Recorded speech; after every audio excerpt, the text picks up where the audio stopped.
हरि ओं नमो भगवते वासुदेवाय।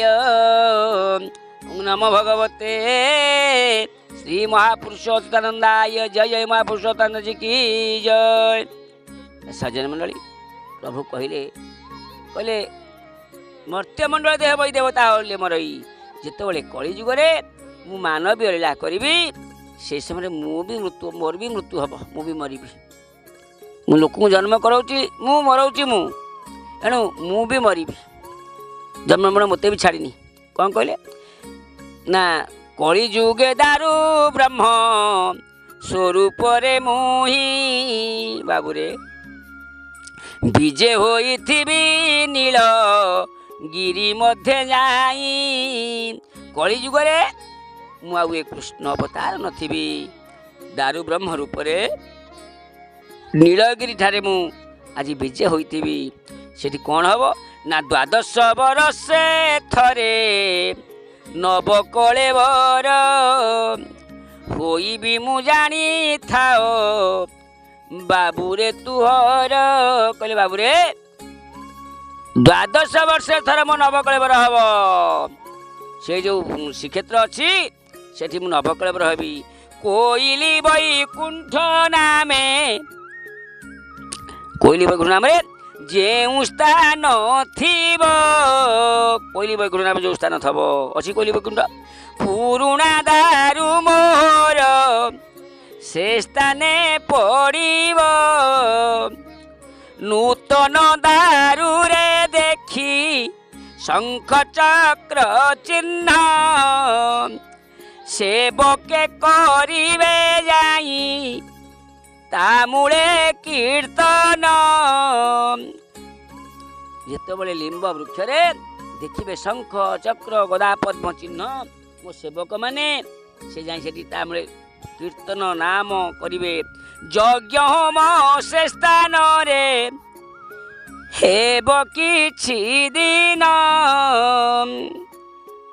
तापरे से दारुकु करिबे छेदन यज्ञ होम पूजा पाठ से लागिब कीर्तन भजन चलिब सेमती आनंद बजार भली से दारु पाखे याकू करी तापर छेदन करिबे छेदन करी ताकू साई सुजा करी पाट वस्त्र गुड़ाइन से दारु आनिबे नव कलेवर मोर गठन करिबे सेवक मध्यरे श्रेष्ठ भक्त जेहु मोर नेत्र रे अंधुणी बंधा होइब ताहार प्रभु कहले सेवक मध्य जे श्रेष्ठ भक्त मुख्य भक्त ता आखिरे अंधपुटुली बंधा हम कौन कर ना खाली अंधपुटुली बांधले हो ना हस्त पापुली रे पाट बसन गुड़ाई पुरुणा दारुर नाभी मुदा को फिटाई हाथ रे जो हाथ पापुले पाट बसन गुड़ा हम पुरुणा दारु भितर जो ब्रह्म मोर अच्छी से ब्रह्म को से मुदा को फिटेबे गर्भ मध्य मोर जेउ ब्रह्म थीब जत्ने आनी नूतन दारु गर्भरे थोइब से नाभि को आनी जो नुआ दारु तैयारी हेबे से गर्भ रखा तेणु नाभि द्वार बंद करी से आसीब सेवक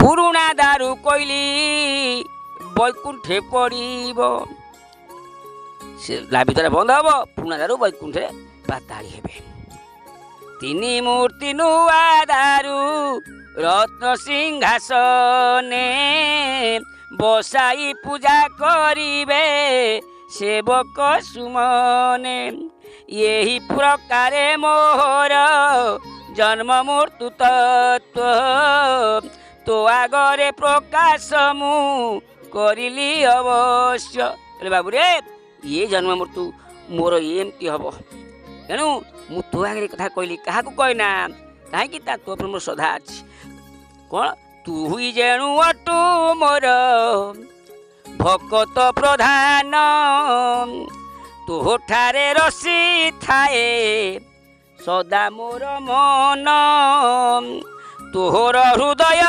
ବଡ଼ ଅଟଇ ନିର୍ମଳ ତୋର ହୃଦୟରେ ଧର୍ମ ଭାବ ହୋଏ ଠୁଳ। ବାବୁରେ ମୁଁ ତୋତେ କାହିଁ କହିଲି ନା ତୋ ହୃଦୟ ଅତି ନିର୍ମଳ, ତେଣୁ ତୋର ହୃଦୟରେ ସଦାବେଳେ ଧର୍ମ ଭାବ ଠୁଳ ହୋଇ ରହିଛି। ପାଷାଣ୍ଡ ଆଗେ ପ୍ରକାଶ ନ କରିବୁ ଏହା, ମୋ ମୁଖରୁ ସାର ତତ୍ତ୍ୱ ଶୁଣିଥିବୁ ଯାହା। କହିଲେ କାହାଗରେ କହିବୁନୁ, ମୋଠୁ ଯାହା ଶୁଣୁଛୁ ମୁଁ ତୁ ମୋର ନିଜ ଲୋକ ବୋଲି କହୁଛି, ଆଉ କାହାରେ କହିବୁନୁ। ଏ କଥା ଶୁଣିଲା ପରେ ମନଟା କେତେ ଆନନ୍ଦ ଲାଗୁଛି, ଏଣୁ ଯିଏ ଶୁଣୁଛି ତା ମନ କେତେ ଖୁସି ହେଉଥିବ। ପୁଣି କ'ଣ ପଚାରିଲେ, ହେଲେ ପ୍ରଭୁ ସବୁ କଥା ତ କହିଲେ, ମୋତେ ଟିକେ କଳିଯୁଗ କଥା କହିବେନି? ଏ କଳିଯୁଗରେ କେମିତି ଚଳିବାକୁ ହେବ, କ'ଣ କେମିତି ଚଳିଲେ, କ'ଣ କଲେ କେମିତି ଭଲରେ ରହିବା ଆମେ? ଏ କଳିଯୁଗ ତ ଭାରି ଘୋର କଳି। କି ଭାବେ ଚଳିଲେ କି କର୍ମ କରିଲେ କଳିରୁ ହୋଇବ ପାର, ଅନୁଗ୍ରହ ଯେବେ ଅଛି ମୋ ଠାରେ, ହେ ପ୍ରଭୁ ପ୍ରକାଶ କର। ଭକ୍ତର ବଚନ ଶୁଣି ଭଗବାନ ରଙ୍ଗାଧରେ ମନ୍ଦ ହସି, ବୋଇଲେ ଉଦ୍ଧାର ହୋଇବାର ପଥ କହିବି ଶୁଣନ୍ତୁ ବସି। ଯେଉଁ ସମୟରେ ଧର୍ମ ହ୍ରାସ ହୁଏ ଅଧର୍ମ ବଢ଼ଇ ଆଏ ବାବୁ ଜାଣ, ସେହି ସମୟରେ ହୁଇ ମୁଁ ଅବତାର। ବାବୁରେ ଯେଉଁ ସମୟ ଧର୍ମ ହାନି ହୁଏ ଅଧର୍ମ ବଢ଼ି ବଢ଼ି ଚାଲେ, ସେହି ସମୟରେ ମୁଁ ଅବତାର ନିଏ। କ'ଣ ଅବତାର ନିଏ, କାହିଁକି ନିଏ ନା ସାଧୁ ପରିତ୍ରାଣ ଓ ସାଧୁ ନିଧନ ଧର୍ମ ସ୍ଥାପିବା ନିମନ୍ତେ ଯୁଗେ ଯୁଗେ ଜନ୍ମ ଗ୍ରହଣ ମୁଁ କରି ଏହି ମୋର ଧାମ ମର୍ତ୍ତେ। ଏ ଯେ ବ୍ୟକ୍ତି ମୋହର ଆଶ୍ଚର୍ଯ୍ୟ ଜନ୍ମ ଅଲୌକିକ କର୍ମ ମାନ ଯଥାର୍ଥ ଭାବରେ ପରିତ୍ୟାଗ କରେ ଲାଭ କରି ଦିବ୍ୟ ଜ୍ଞାନ। ଯେଉଁ ବ୍ୟକ୍ତି ମୋର ଆଶ୍ଚର୍ଯ୍ୟ ଜନ୍ମ ଆଉ ଅଲୌକିକ କର୍ମମାନ ଯଥାର୍ଥ ଭାବରେ ପରିତ୍ୟାଗ କରି ଦେଖି ସେ ଲାଭ କରେ ଦିବ୍ୟ ଜ୍ଞାନ।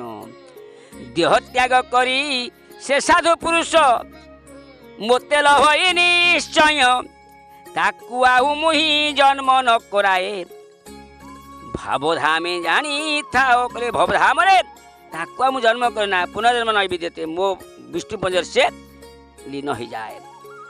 ଆସକ୍ତି ଭୟ କ୍ରୋଧକୁ ତ୍ୟାଗ କରି ଲୟ ପୁଣି ତପସ୍ୟାରେ ପବିତ୍ର ହୋଇଣ ମୋର ଈଶ୍ୱରକୁ ପ୍ରାପ୍ତ ହୁଏ ଆନନ୍ଦରେ। କହିଲେ ଆସକ୍ତି ଭୟ କ୍ରୋଧକୁ ଯିଏ ତ୍ୟାଗ କରେ, ଆସକ୍ତି କିଛି ପ୍ରତି ମୋର ଆଶା ନାହିଁ, ଭୟ କ୍ରୋଧକୁ ଭୟ କାହାକୁ କରିବା ନାହିଁ, ଇଏ ଯାହା କହୁ ମୁଁ ଏ ଠିକ୍ ଅଛି କିଏ 100 ଲୋକ କୁହନ୍ତୁ। ଆସକ୍ତି ମୋ ଭକ୍ତ ଯିଏ ହୁଏ ସେ ତାର ଚିନ୍ତା କରେ ନା ମୁଁ କ'ଣ ପାଇବା ଆଶା, ଭୟ କାହାକୁ ଭୟ କରେ ନା, ଯେତେ ଯିଏ ଆସନ୍ତୁ। କ୍ରୋଧକୁ ବେଶୀ ରାଗିବନି, ମିନିଟିଏ ରାଗିଦେବ ତା କାମ ସରିଗଲା, ଆଉ ମନେ ନଥିବ। ବିପଦ କ'ଣ ରାଗିଗଲା ପୁଣି ଆଉ ମନେ ନଥିବ, ଡାକିଲେ ହସିଦେବ। କୁକୁରଙ୍କର ମାନେ ରାଗଟା କୁକୁର ହୁଅନ୍ତା, କୁକୁର ରାଗିଥିବ ସେ ଗୋଡ଼େଇବ ଭୁକିବ ତମକୁ, ଥରେ କୁକୁରକୁ ବାଡ଼େଇ ଦିଅ ସେ ତମକୁ ଯେତେବେଳେ ଦାଣ୍ଡେ ଦେଖିବ ଭୁକିବ, କାହିଁକି ନା କୁକୁର ରାଗ ଅଲଗା। ତେଣୁ ଜ୍ଞାନୀମାନେ ବେଶୀ ରାଗନ୍ତିନି, କ'ଣ ପଦେ କହିଦେଲେ ଗଲା ଆଉ ମନେ ନଥିବ।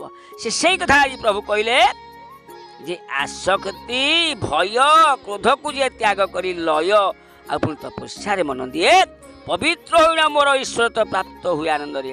ସକାମେ ନିଷ୍କାମେ ଯେ ଯେମନ୍ତେ ଭାବେ ମୋତେ ଭଜୁଥାଇ ବୀର, ତାକୁ ତେମନ୍ତେ ମୁଁ ଅନୁଗ୍ରହ କରେ ବୁଝ ଆହେ ବାବୁ ଦୂର। ବାବୁରେ ସକାମେ ନିଷ୍କାମେ ଯେମନ୍ତ ଭାବେ ଯେ ମୋତେ ଭଜୁଥାଏ ମୁଁ ସେ ତାକୁ ଅନୁଗ୍ରହ କରେ।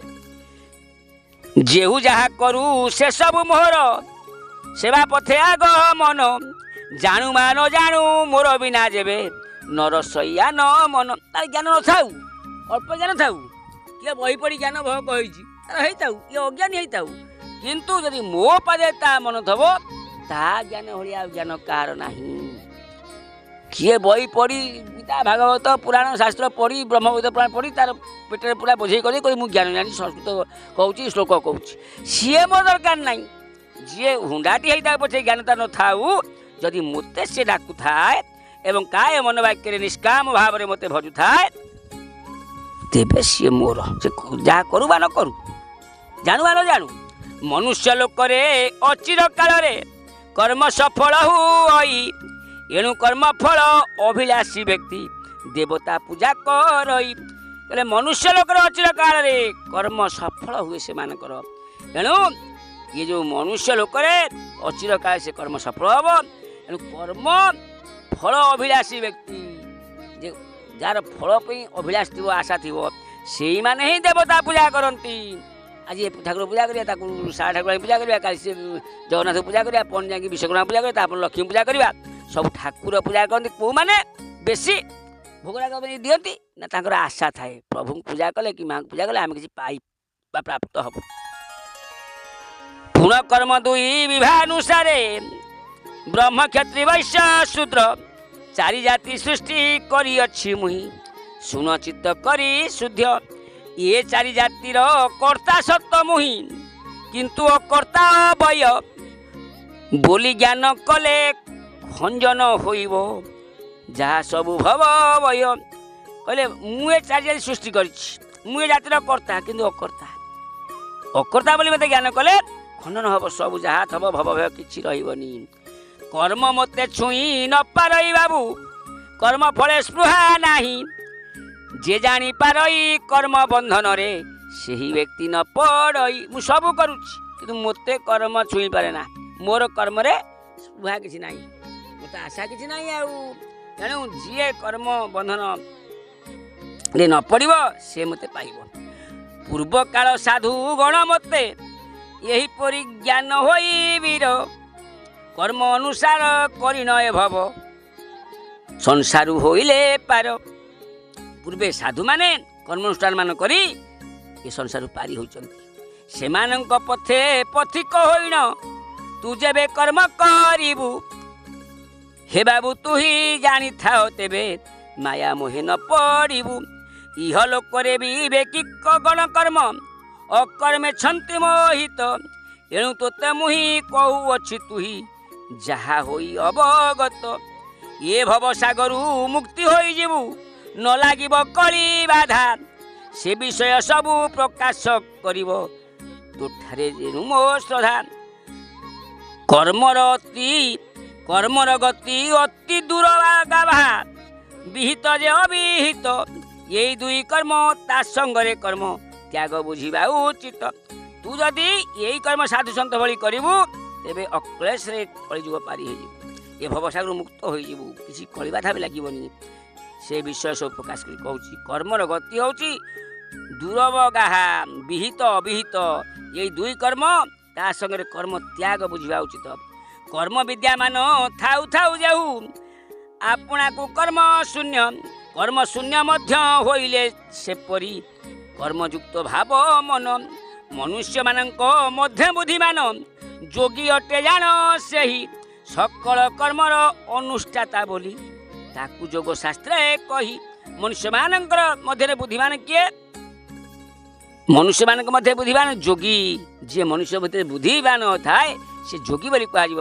ସବୁ କର୍ମର ଅନୁଷ୍ଠାନର ପ୍ରତିଷ୍ଠାତା ବା ଅନୁଷ୍ଠାତା, କିନ୍ତୁ ତାହାର ଟିକେ ଆଶା ନଥାଏ କିଛି ପାଇବ ବୋଲି, ତାକୁ ପଣ୍ଡିତ କହିବା। ସମୁଦାୟ କର୍ମ ନିଷ୍କାମ ଯାହାର ତାହାକୁ କହି ପଣ୍ଡିତ। ଯେଉଁମାନେ ନିଷ୍କାମରେ କର୍ମ କରନ୍ତି, କିଛି ଆଶା ନଥାଏ ପାଇବାକୁ, ସେଇମାନଙ୍କୁ ହିଁ ପଣ୍ଡିତ ବୋଲି କୁହାଯାଏ, ଅନ୍ୟମାନଙ୍କୁ ପଣ୍ଡିତ କୁହାଯିବନି। ଜ୍ଞାନ ନଳରେ ଯେଉଁ କର୍ମ ସବୁ ତାର ହୁଏ ଭସ୍ମୀଭୂତ। ଏଣୁ ସଜ୍ଜନମଣି କେତେ ସୁନ୍ଦର କଥା ଆଜି ଆଲୋଚନା କଲେ। ସମୟ ତ ହେଲାଣି, ଆହୁରି ବହୁତ କଥା ରହିଛି, ପୁଣି ଆସନ୍ତାକାଲି ଆଲୋଚନା କରିବା। ଆପଣ ଚିନ୍ତା କରନ୍ତୁ, ମହାପୁରୁଷ ମାଳିକା ଲେଖିଥିଲେ ଖାଲି ରକ୍ତ ନଦୀ ହେବ, ସେ ଭୈରବୀ ଡାକିବ, ଅମୁକ ହେବ ଢମୁକ ହେବ, ଭୟ ଲାଗୁଛି। ମୋତେ ଲୋକ ଭୟ ଲାଗୁଛି ମାଳିକାରେ, କାହିଁ କହିବି, ମାଳିକା ଯାହା ତ ଘଟିବ ଘଟିବ, କହିଲେ ଭୟ ଲାଗୁଛି। ଏବେ ଏଇ ମହାପୁରୁଷଙ୍କ ବିରକ୍ତ ମାଳିକାଟି ମୁଁ କହୁଛି, କେତେ ଜ୍ଞାନ କଥା, କେତେ ସୁନ୍ଦର ଲାଗୁଛି ଦେଖିଲେ।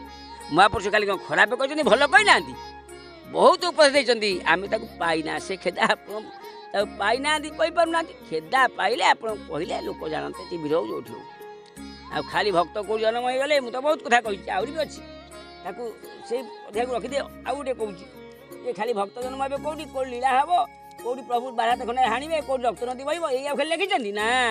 महापुरुष अच्युतानंद बहुत सुंदर सुंदर उपदेश देते पढ़े जानवे पाइले हम ना खेदा आपको शुणा चेष्टा करूँ एवं तो समय गलानी आज तेज विदाय दिंतु पुणी आसंता काली माँ ब्रह्मांड पीठ वासुदेवपुर ठारे आपण मानक मुई महापुरुषंकर विरचित मालिका बा भविष्य मालिका आलोचना करेंगे आज तेज विदाय दिंतु हरि हरि ओस हरि नामे रस हरि करी बेटी पारी हरि नाम बिना नहीं किछि आनो हरि जे पथ संखाली बोल हरि बोल हरि बोल बोल हरि हरि बोल हरि बोल हरि बोल बोल हरि हरि हरि करी बेटी आई बाबू पारी बोल हरि बोल हरि बोल बोल हरि हरि हरि बोल हरि बोल हरि बोल हरि बोल बोल हरि बोल हरि बोल हरि बोल